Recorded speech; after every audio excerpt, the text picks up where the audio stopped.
Hey guys, subscribe for daily content. And if you're shopping for gear, make sure you check out the description for the newest items at some of the very best online retailers.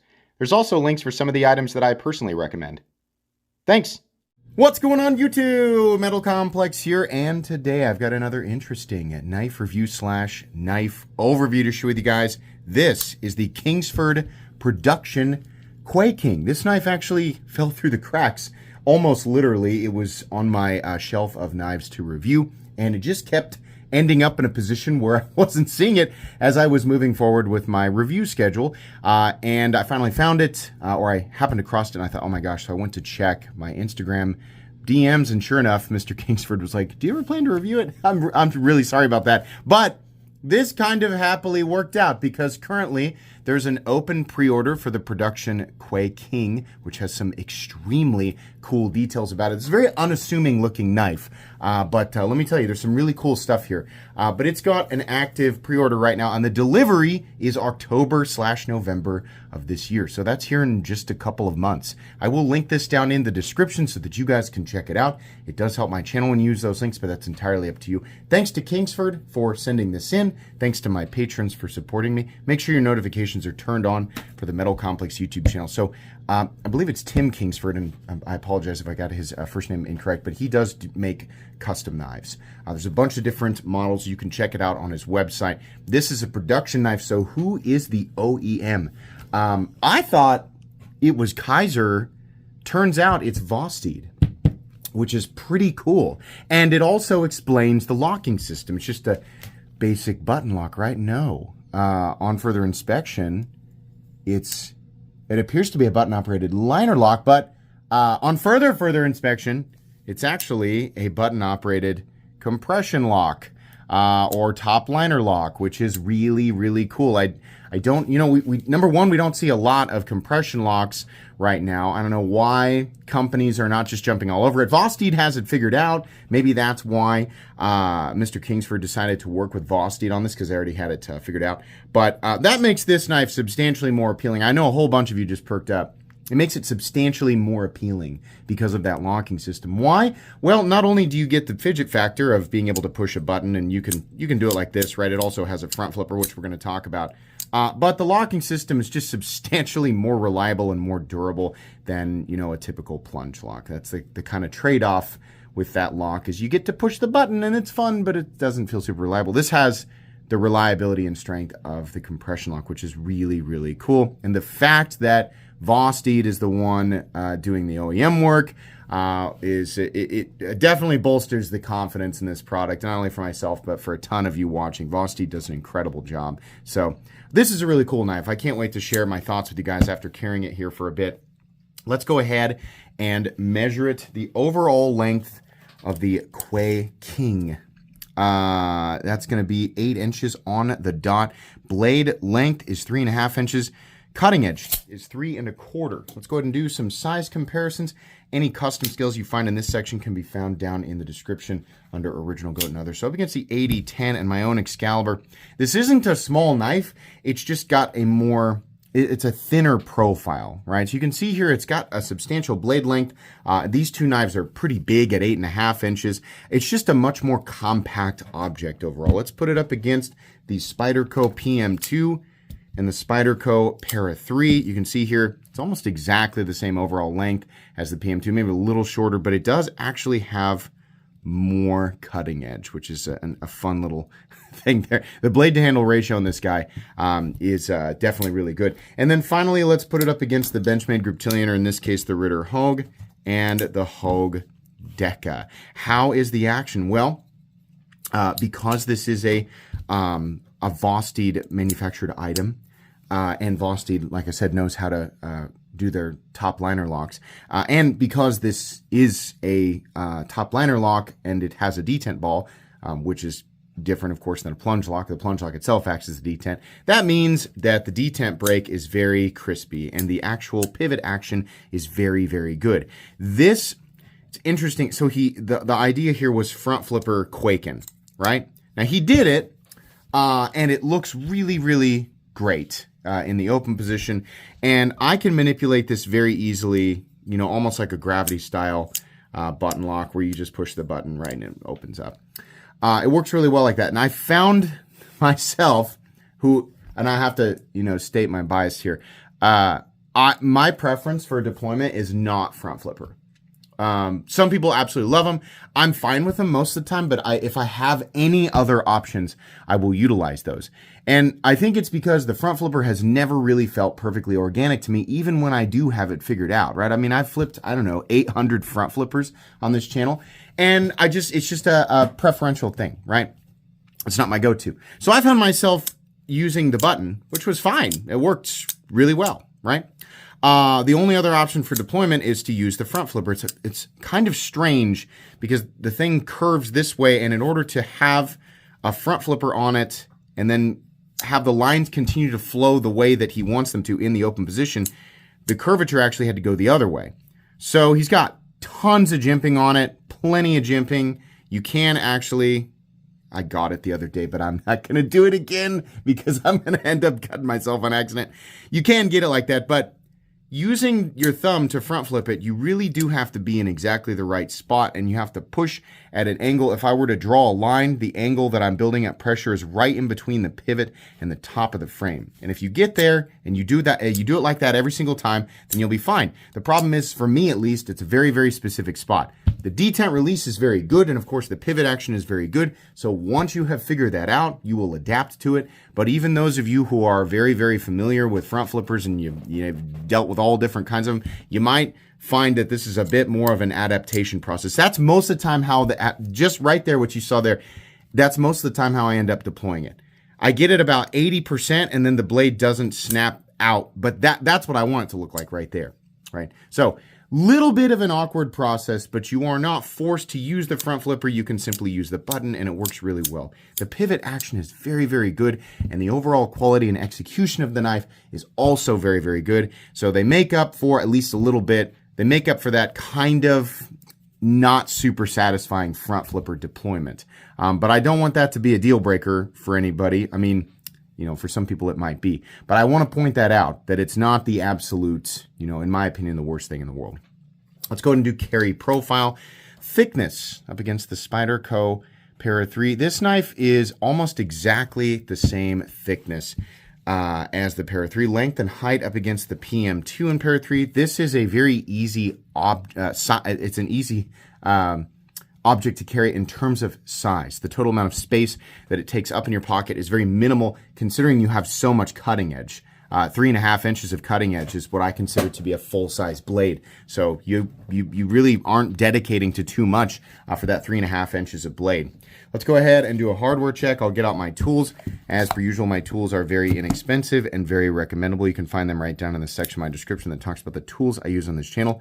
We have a T8. Did I pick the wrong thing? This is probably a T9. Yep, I'm sorry. Everybody on the camera is like, what are you doing? You guys probably saw that before I did.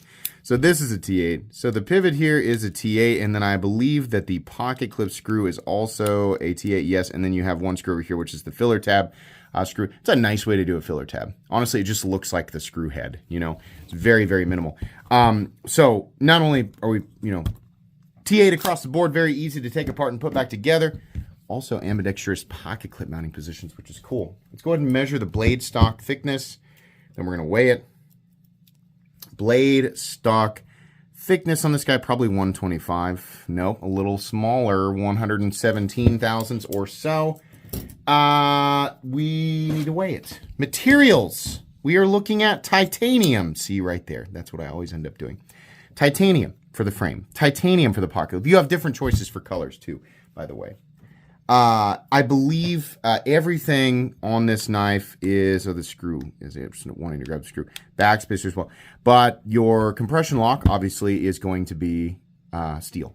And I don't know if this will actually grab it. Yeah, it's going to be steel, which is fine. That's what I expect. In fact, I'm not sure titanium's the right material for a compression lock, given how it engages with the frame. I don't know that for sure. This is a complete side topic because we had brought this up. I had brought this up to Sergio a long time ago about a titanium compression lock in the Excalibur. I was like, oh, that'd be super cool. I don't think anybody's ever done that. And they decided against it because he said steel just ended up being, the right material. And usually a choice like that is made because of integrity, right? Because of the way that it engages. Now, we have titanium liner locks that do just fine, but the way that a liner lock engages the lock face is different, and the way that a compression lock operates is also different. So a little bit of difference in the material, even when that same material has been used in other locks, could make a difference. I'm just theorizing here. I have no idea. I'm sure that you guys will discuss it infinitely down in the comments. I think that's perfectly fine. But anyways, when I see a compression lock, I expect it to be steel. So that's par for the course there. Material. Oh yeah, we're gonna weigh it. So we have titanium. We got titanium all over the place. Steel for the compression lock, and then we have M390 for the blade. What's the heat treatment? On the website, it says 61 plus or minus 1. That would be 60 to 62, which is typical of Vosteed. So 60 to 62 M390, which is what I've said for years now, should be the minimum standard for the production knife world. So it meets that. And in my book, it's fine. M390 can go harder, but in my opinion, 60 to 62 is just fine. The weight on this guy comes in at 3.7 ounces. So 3.7 ounces for full titanium and 3.5 inches of blade, I think is pretty good. Sometimes, I got to point this out, sometimes I pick the wrong angle and the entire knife turns this way and the blade starts to come out. So that is an issue, and I'm struggling to decide how much of this is just my own awkwardness and how much of it is an issue with the angle and the design of the front flipper. I'm trying to be fair here because I know that I'm clumsy when it comes to opening front flippers. This one just doesn't quite, I think I'm also approaching it with a lack of confidence because of a couple of like near drops. So that's why I started dedicating to the button, and I'm probably going to keep doing that for the rest of the upload. But anyways, very, very cool knife. We got to talk about one thing before I get into the ergonomics. This clip is pretty tight. It's not impossible. I'm in sweatpants this morning, right? It fights me a little bit. It feels really tight, and then you go to the pocket. Fortunately, there's not really anything else here for the pocket clip to fight with, but certain pocket seams and the thickness and the material, it might fight you a little more, like denim jeans maybe, cargo pants, it might fight you a little more. This is a prototype, so it's very possible. Like this is, this was months ago, if not even earlier. This might have been late 2024. Yeah, just know that in and out of the pocket's got a little bit of a tight clip, but because this is a compression lock, it's completely housed within the frame, so there's no cutout here for it to kind of like on, like the issue with mine. The early Excalibur here had this clip and this cutout here. That made this really suck. That's a completely different thing here. This is night and day better, but it is very tight. I just wanted to point that out. So I don't know why I keep daring myself, right? Or why I'm having so much trouble with that. Kingsford logo looks pretty good. Fully flat ground blade. Really nice looking. I'll let you guys take a look at that plunge grind. Now your stop pin. So initially I thought the stop pin in the close position was engaging right here. And you can understand why I thought that, because when you close it, it's like, oh my gosh, it looks like it goes right into this pin that is part of the button that moves the compression lock over. But on further inspection, I can actually see the impact mark in the closed position on this part of the knife right here. We're going to zoom way in so you can see exactly what I'm talking about. It's right here. That little darkened zone is where it's interacting. So this little pin back here is not only the open position stop, it's actually the closed position stop. You can see right here. The engagement mark for the open position, is right here, and that's where it's engaging right there. So that's good. Why? Because we don't want a stop pin engaging right here on the plunge grind, because then you remove enough material and the thing stops, when it closes up, it doesn't close up in the same position, and then that blade can end up rubbing on like the backspacer or whatever because of the material lost. But that's not the case there. That'll never be the case. So here's the plunge grind, and you don't have to worry about it locking up in a way that, causes issues down the road or closes up. I'm sorry, you understand what I'm saying? The stop pin is in a good spot. I was worried there for a second, but I studied it a little bit more. The knife overall is good looking. You can see here, I'm still challenging myself there. It's a good looking knife. The KwaiKing profile is one initially I didn't love with Bulker and ProTech, I think were the ones that I saw. But there is there's something to it. I don't know if it's just like time has like changed my perspective. It's still my favorite shape. Like a trailing point or a Persian style blade is not my favorite look, but there is something satisfying about a nearly 1-to-1 blade to handle ratio with a subtle curve to it. I don't know if this profile originally has Japanese origins. I'm honestly not sure. But the way that he did it here, I think is really nice. It's very classy. The Kingsford logo looks good. You have a little bit of subtle milling right here. Very minimal in terms of the hardware that is showing. You just have a simple bronzed anodized titanium frame in this case, flat ground blade, and that M390, 60 to 62 will perform well with a fairly, I would say, medium thin behind the edge. Slicey, definitely pokey. Everything looks good. Like I said, it's a Vosteed, so it's going to be fine. You have the jimping for the front flipper that actually it provides a little bit of lock-in this position, so it's nice. This is like a thin profile handle. So none of the edges are, sharp or anything like that. There's nothing uncomfortable, but the handle is just like, there's nothing overly ergonomic about it outside of the fact that it is a handle. Something that everybody should consider before buying a knife like this is that there is absolutely nothing to warn you or stop you from sliding your finger up on that edge. And that's not a design flaw. That's just that's the nature of the beast with the KwaiKing design typically, because that continuous flow is part of the aesthetic, right? So this style of knife, it's just inherent, right? But it's still something you should consider if you're going to EDC this. Now, I use my knives pretty casually. Admittedly, I was never in a situation where I'm like, oop, I'm up on the blade and I'm cutting into my finger. But if you're going to dedicate and use this like all the time, especially if you like periodically use gloves. And the reason I say that is because when you're in gloves, then you really don't have the indicator because you might not even feel the sharpening choil as you slide up. And this could easily slice through gloves. So it is something that you have to consider. There is no guard. There's nothing stopping your finger from, going up to that edge if you move around a little bit, right? Most knives have something. This design is not going to, so consider that. I believe this comes in a few different blade finish options, at least like satin, along with the stone washed option, so you can get that as well. And then there's a PVD option too.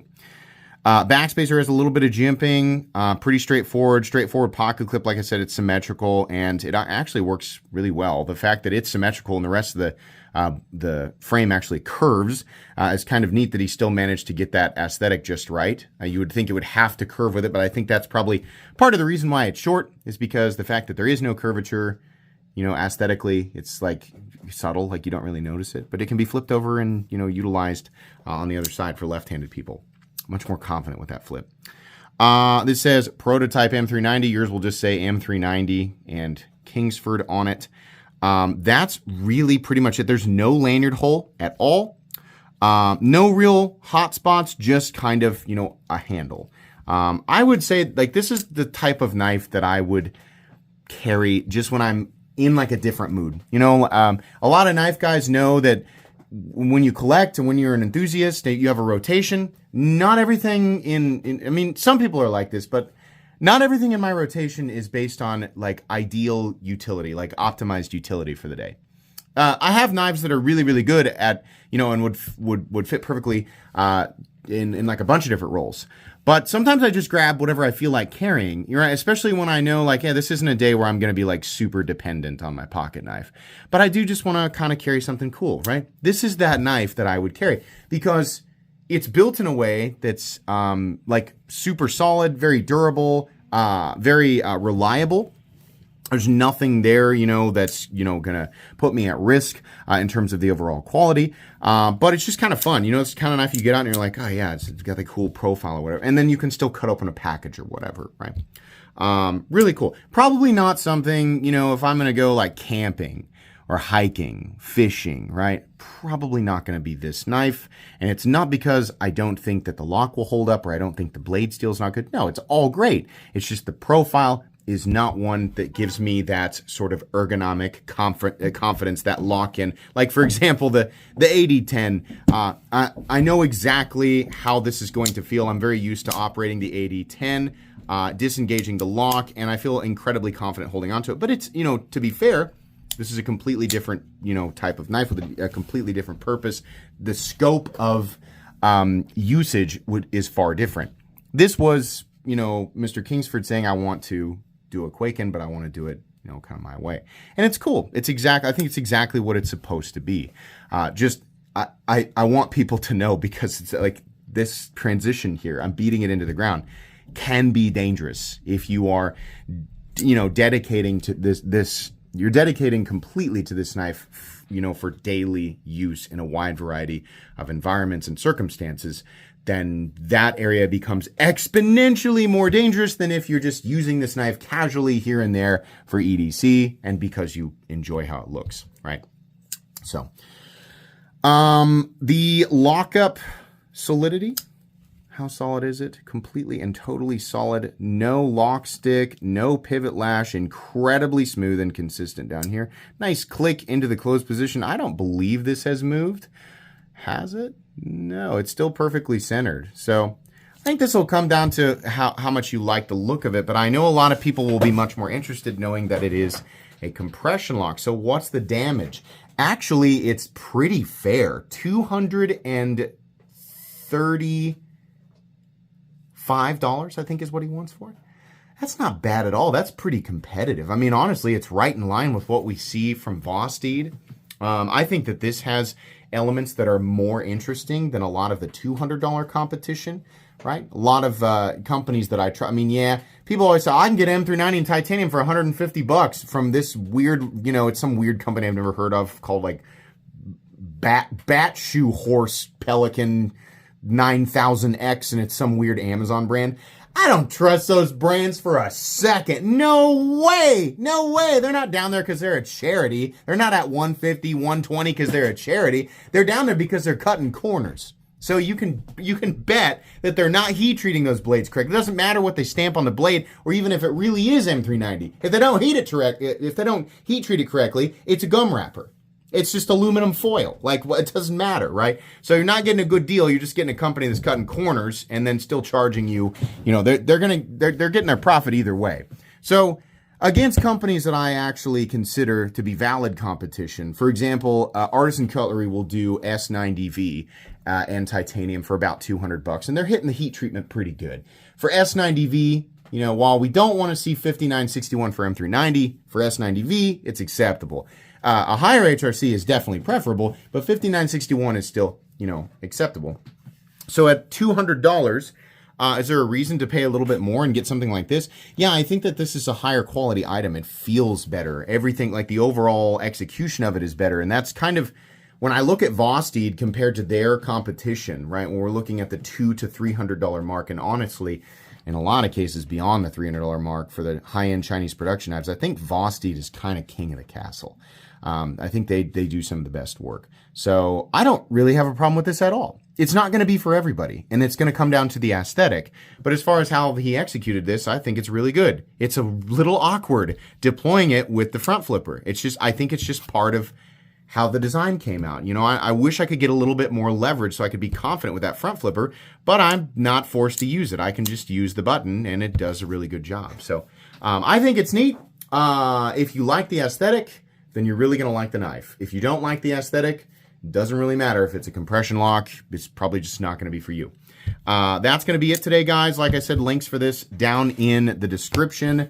Please make sure to follow me on Instagram at metal_complex. If you enjoyed this video, leave a like. If you'd like to check out my other content, I do, of course, have lots of videos of knives that are either expensive or inexpensive that I do or don't like, so check those out. And if you enjoy all my content, go ahead and click on that Metal Complex logo right there and subscribe, because there's definitely more coming. Thanks again for watching, everybody, and have a great day.